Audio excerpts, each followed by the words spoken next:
Hey everyone, welcome back. Thanks for joining us. Today we've got a brand new story to share with you. So let's begin. Before everything unraveled, before I stood in that courtroom with my life hanging by a thread, things used to be simpler.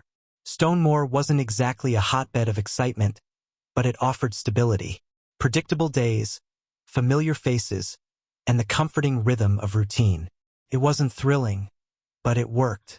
Until it didn't. In high school, Bruce and I had a different kind of bond, one built on mischief and half-baked plans that usually ended in disaster.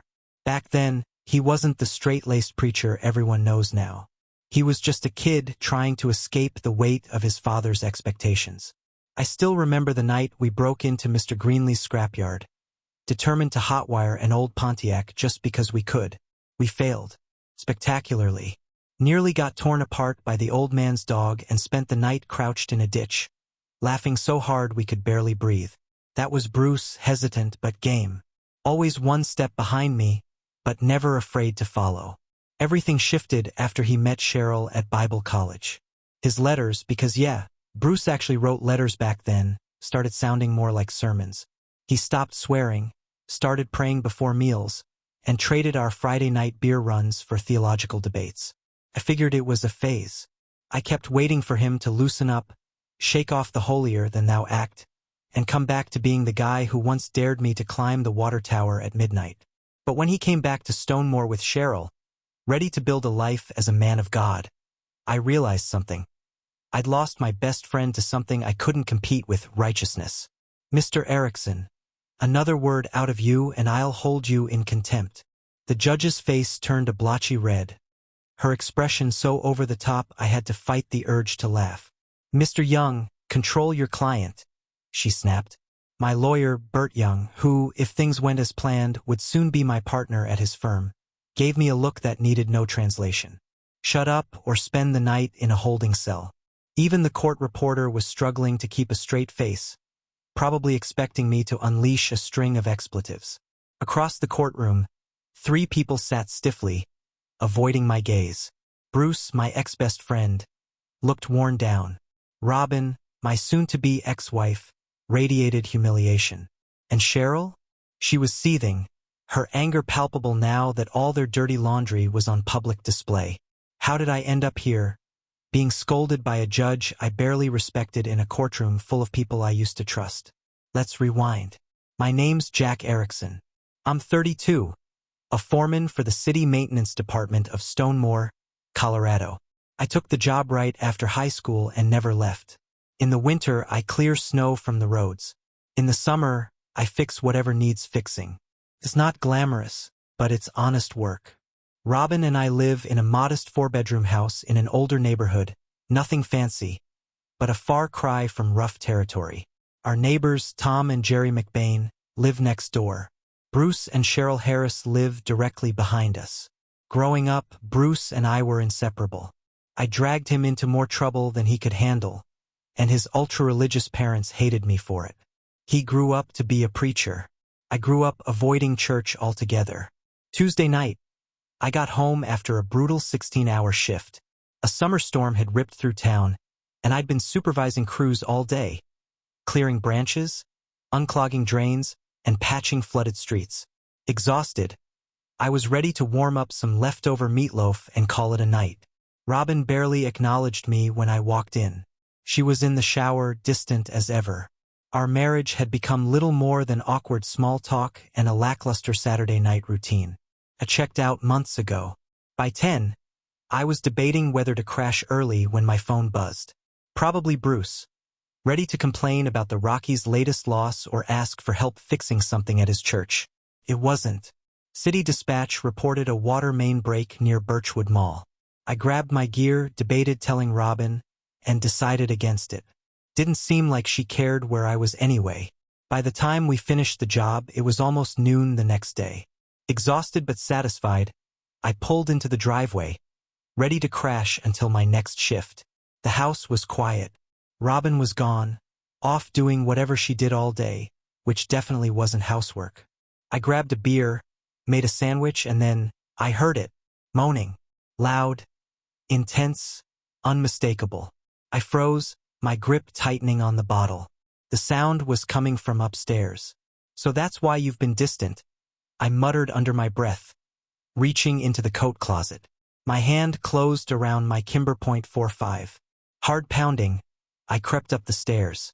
The master bedroom? Empty. The bathroom? Nothing. 2 doors left. The guest room was shut. At least she had the decency to keep it out of our bed. I kicked the door open, gun in hand. Nothing. 1 door left, her so-called craft room. I braced myself, imagining some random guy with his hands all over her. My grip on the gun tightened as I kicked the door open. Empty. But the noise was deafening. Then I saw the open window. I stepped forward, expecting to see Robin tangled up with some lowlife in our backyard. What I saw was worse. Tom and Brenda McBain, brother and sister, going at it by their pool like they weren't related. My stomach churned. Brenda had a crush on me when she was 12. Now she was in college and, well, she'd definitely grown into herself. But that didn't change the fact that I was witnessing straight-up inbreeding.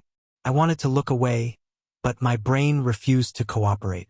Then, from the corner of my eye, I caught movement through the window across the yard. I followed Brenda's gaze, and that's when I saw it.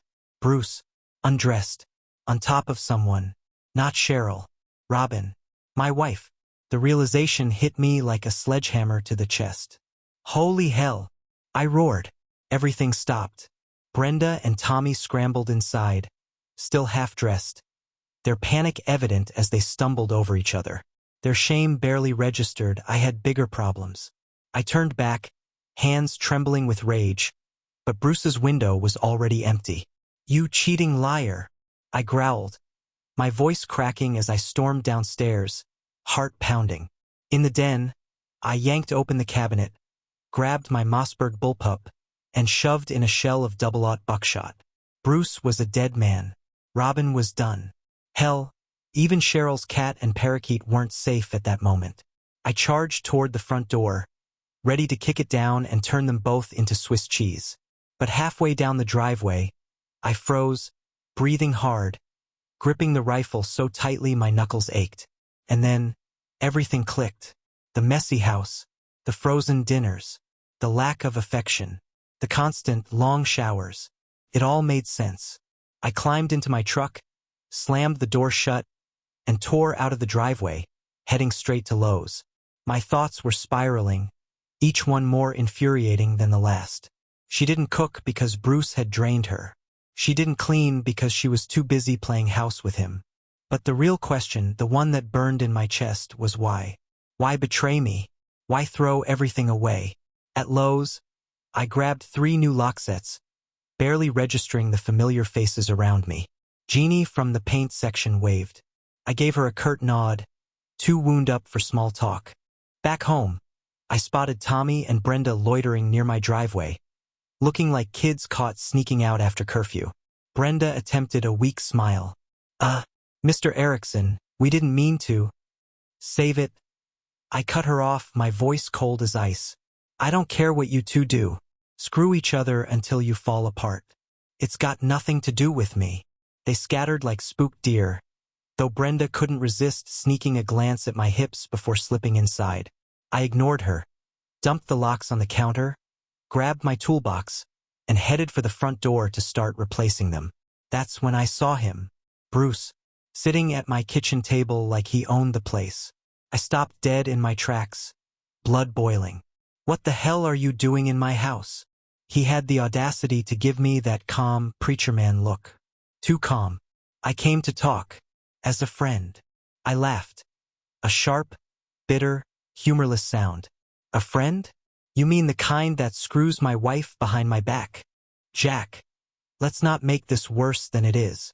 "Oh, you're absolutely right." I slid a butcher knife across the table toward him. "Pick it up." His face lost all color. "Go on, Bruce. You talk about faith all the time. How about you meet your maker?" He bolted out of his chair and headed straight for the door. On the porch, he hesitated, turning back one last time. "We've been through a lot, man. Are you really going to throw away our friendship over this?" I clenched my jaw, my grip tightening on the tool at my hip. "I lost 2 people today, Bruce. But the more I think about it, the less it feels like a loss. He shifted awkwardly, avoiding my eyes. Robin's scared to come over. She thinks you're mad. She's got 5 minutes, I said flatly. If she wants any shot at saving what's left of this marriage, she'd better get here. Bruce nodded once, then scurried off like the coward he was. And, like clockwork, for minutes later, I heard soft sniffling outside. Robin. She walked up the sidewalk, eyes red, face streaked with tears. She reached for my arm, but I stepped back. Don't touch me. Her bottom lip quivered. Jack, I love you. I don't want anyone but you. I let out a dry chuckle. Funny way of showing it. Let's take this inside. No need to put on a public performance. She followed me in, perching on the love seat with her hands clasped, like she was praying for a miracle. Can you sit with me? She asked softly. Not a chance. I wasn't in the mood for theatrics, so I cut straight to it. How long has this been going on? She hesitated. Jack. He's my friend. Friends don't sleep with each other's wives. It's just sex, she whispered. I still love you. I scoffed. Yeah? Well, I love steak. But if it makes me sick, I sure as hell won't eat it again. There's no reason to be mad, she said, her voice pleading. You still have me. No, I said flatly. I had you. You threw that away. Her voice wavered. We can still be together. She hesitated, glancing nervously at the clock. I'll just keep seeing Bruce. I blinked, trying to process the insanity of what I just heard. Come again. He says I can still take care of your needs once or twice a week. I stared at her, stunned, then let out a bitter laugh. Well, aren't you generous? But I think I'll find someone else to handle my needs. Her expression darkened. No, you're mine. No one else should touch you. Not for long, I said coolly. Ex-wife suits you better. She started to cry. Jack, please don't talk like that. I love you and Bruce, but only for sex. You just need to understand. Oh, I understand perfectly, I said, cutting her off. You want the best of both worlds. You want me for security and him for fun. It's not like that, she protested. Then explain it. She checked the clock again. Bruce wants me back in 3 minutes. My jaw tightened. Are you hearing yourself? Do you even realize how insane you sound? Tears welled in her eyes. You've never talked to me like this before. What happened to you? Oh, I don't know, I said dryly. Maybe the fact that I worked a 36-hour shift, came home exhausted, and found my wife screwing my best friend. She let out a choked sob and backed toward the door. That's it, I said, my voice flat. Go to him. Go get what you really want. She hesitated. I don't see why we can't keep things as they are. You're barely home. I can be his while you're at work, and 4 or 5 nights I slammed the door so hard the walls shook. Screw you, Robin. Go enjoy your damn cake. I stood there for a long moment, breath ragged, heart racing. But wallowing in self-pity wasn't on the agenda. By 4 p.m., after changing every lock and resetting the garage code, exhaustion caught up with me. I collapsed onto the couch and flicked on the TV. Jerry Springer. Typical. I snorted dryly, and before I knew it, sleep dragged me under. When I woke up, it was past 9. Someone was knocking. I groaned, dragged myself to the door, and swung it open. Bruce. I exhaled sharply. What the hell do you want? I need a favor, he said. I crossed my arms, leaning against the doorframe. Well, if this doesn't beat all. I don't even have a new girlfriend yet for you to screw over. Buddy, try someone else. It's Robin, he muttered, eyes darting to the side. She's over there crying. Can't you just call her and tell her you're not mad? I scoffed. She loves you so much, after all. You deal with her. I'm done. Bruce hesitated, then dropped the bomb. Cheryl knows. She's fine with it. At least now we don't have to sneak around anymore. But she thinks you and Robin should stay together. I stepped closer, my voice dropping to a lethal whisper. Get the hell off my porch. Tell Robin her crap will be on the curb by morning. And if I hear one more knock at this door, you won't like how I answer." I slammed the door in his face and grabbed a beer, still seething. For some reason, I hauled the six-pack upstairs to Robin's old craft room and sank into the chair by the window. From there, I had a perfect view of Bruce's house. I sat in brooding silence until it hit me. I needed proof for the divorce. I grabbed my camcorder and waited. A flicker of movement next door caught my eye. Jerry McBain was by the pool. I prayed she had a swimsuit under that robe. God wasn't feeling generous. She stripped and dove in. I groaned and turned away. That's when I noticed Cheryl and Robin on Bruce's porch, whispering in hushed tones.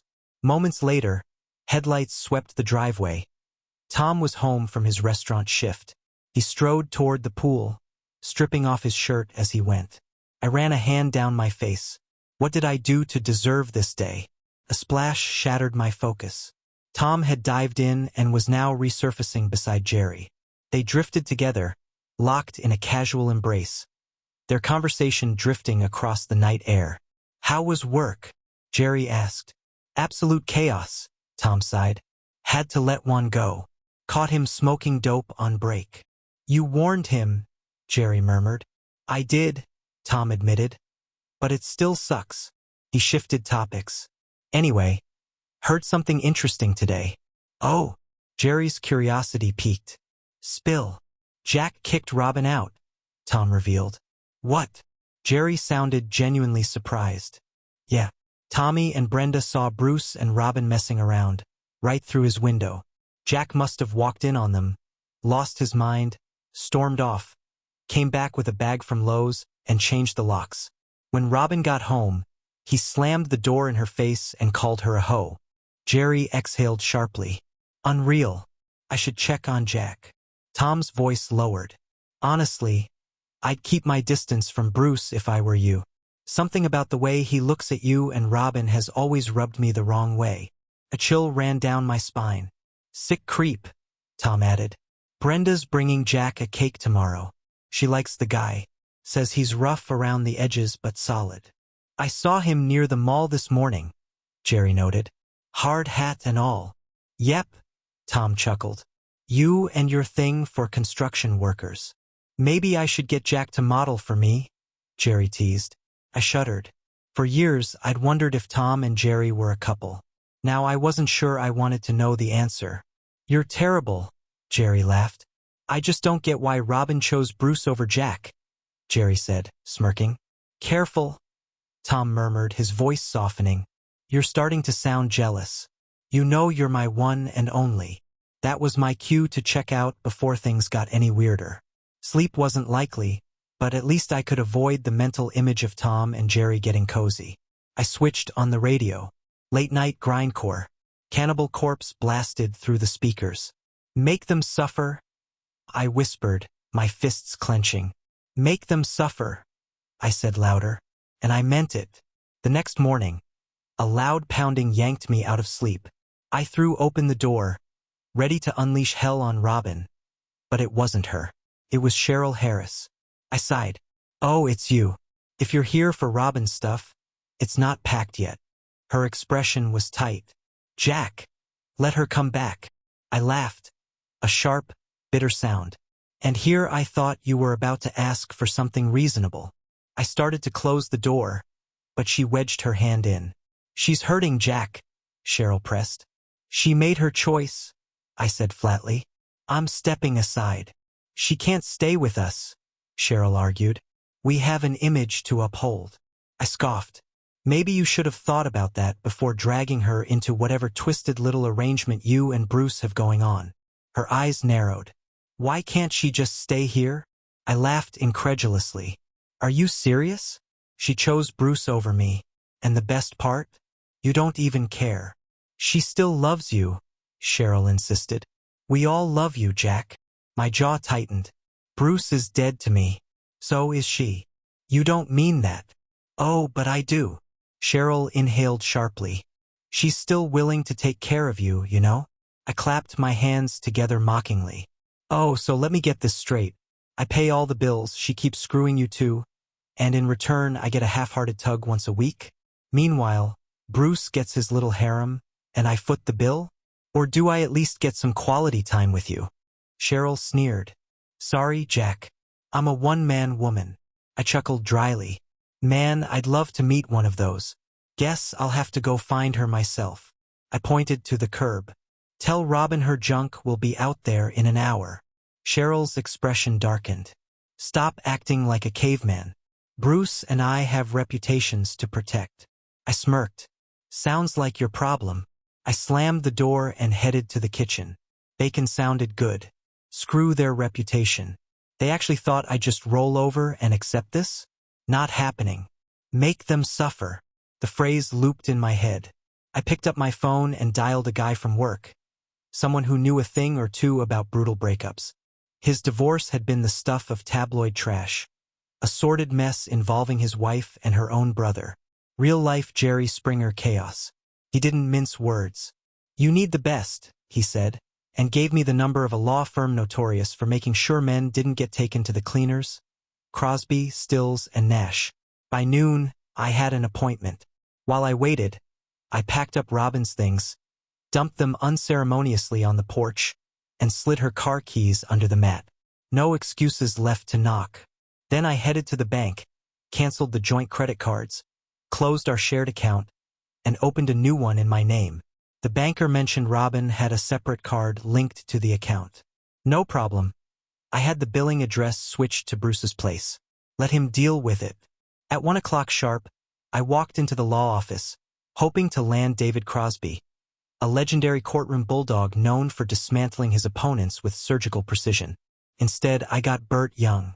He looked scruffy, like he hadn't met a razor in weeks, but his reputation? Impeccable. The man didn't lose.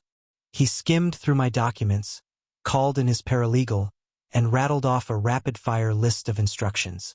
Minutes later, she returned with a stack of paperwork thick enough to double as a doorstop. Burt leaned back in his chair, steepling his fingers as he addressed me with a confident smirk. I think we can get you everything you want, and take that preacher down a peg while we're at it. I met his gaze steely. That's all I need. Any photo or video evidence? He asked, flipping through my files. I shook my head. No, but the neighbor kids saw them. I just want her gone. Burt nodded thoughtfully. That'll work. We'll move fast. He walked me through the legal paperwork, handed me a checklist, and sent me on my way. I'd already knocked out most of the items, but the rest would come in due time. After paying his retainer, I headed home to get some rest. When I got back, Robin's stuff was gone. A note was taped to the door. I peeled it off, walked inside, and stretched out on the couch. Jerry Springer was on. I smirked. How fitting. The note was exactly what I expected. Robin, begging to come back, with no mention of cutting Bruce loose. Burt and I had agreed she and Bruce should be served at church on Sunday. The poetic justice was too good to pass up. I decided I'd attend, just to watch the show. My answering machine was blinking furiously. Over 50 messages. I deleted them all without listening. That night, after a few beers, I finally slept like a rock for the first time in weeks. The next morning, it was time to start dismantling Bruce's world. I called City Accounting. My crews had hauled free gravel to Bruce's church, and I had the tier slips to prove it. Janice, the clerk, assured me the bill would be marked unpaid. That was $7,500 Bruce wasn't expecting. Next, I casually asked the water company supervisor if Bruce's church had a compliant meter. They didn't, which meant a $1,200 replacement fee. Bruce had no idea how many corners I'd quietly cut for him in the past. That was about to change. By noon, I got the call I'd been waiting for. What the hell are you pulling, Jack? Bruce growled through the phone. I kept my tone even. No idea what you mean. The inspector says I have to rip up my whole damn parking lot. You told me it'd be fine. I smirked, savoring the moment. Oops. Guess I forgot to submit some paperwork. But don't worry. I'll be reprimanded. I hope they fire you. Right then, my supervisor walked into my office, already guessing who I was talking to. He leaned against my desk with a knowing grin. Jack, about that missing paperwork. Remind me to put a scathing post-it in your file. I chuckled. I'll need a post-it to remind me. Just don't do it again. Bruce, still on the line, seethed. Oh, some reprimand, Jack. He didn't even fine you a nickel. I leaned back in my chair, still grinning.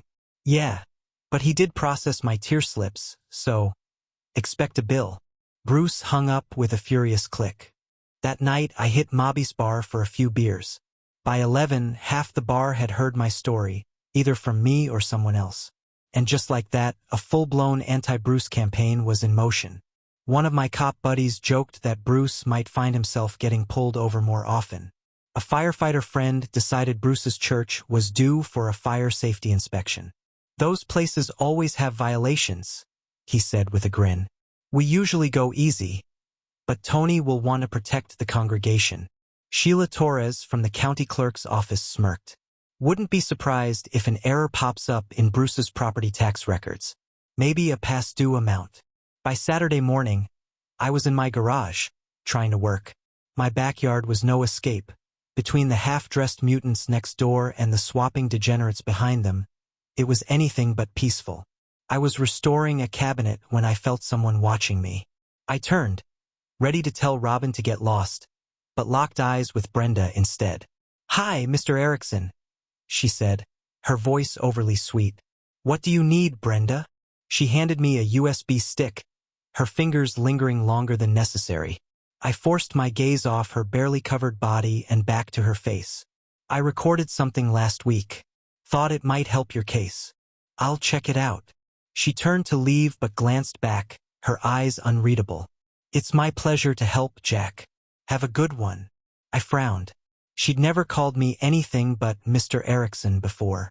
Pocketing the drive, I went back to mowing the lawn, enduring Robin's wailing from Bruce's balcony the whole time. By 5, I was at Joe's Pit Barbecue for their famous ribs. As I ate, John Brandon, Cheryl's brother and an engineer with the City County Roads Department, walked in. We'd worked together plenty, but I wasn't sure where he stood in all this. Jack, he said, stopping at my table. John. After a bit of small talk, he got to the point. I hear my brother-in-law's church has some serious drainage issues, he said, his tone casual but pointed. Sounds expensive, I replied, smirking. Yeah, I guess so.